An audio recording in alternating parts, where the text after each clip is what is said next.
అది సరే, ఇంతకు ముందు నువ్వు ఎవరికైనా సహాయం చేసావా? ఎవరికైనా సహాయం అంటే సరే, ఫ్యూచర్లో ఎంతమంది సహాయం చేయగలవు? ఫ్యూచర్లో అంటే ఒక 50, 100, 150 మంది దాకా. అక్కర్లేదు, జస్ట్ 3 సహాయం చేయండి, మొత్తం ఈ ప్రపంచాన్ని మార్చేయచ్చు. 3కి సహాయం చేస్తే మొత్తం ప్రపంచాన్నే మార్చేయచ్చంట. ఎలా కుదురుతుందన్నయ్య? కుదురుతుంది.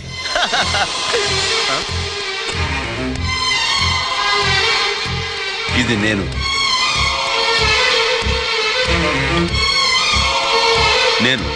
ఓ 3 సహాయం చేస్తాను.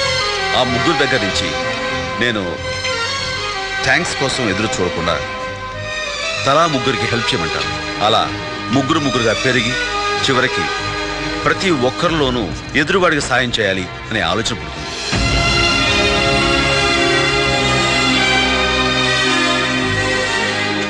ఎవరో ముక్కు మొహం తెలియని వాళ్ళకి మనం హెల్ప్ చేసినప్పుడు వాళ్ళకు కూడా ఇంకొకరికి హెల్ప్ చేయాలన్న మనస్తత్వం తప్పకుండా వస్తుంది. ఈ ప్రపంచంలో మనిషికి సాయపడేది ఆ దేవుడు కాదురా, మనిషికి మనిషే సాయపడాలి. కరెంటు కానీ బల్బు కానీ ఆ దేవుడు కనిపెట్టలేదు.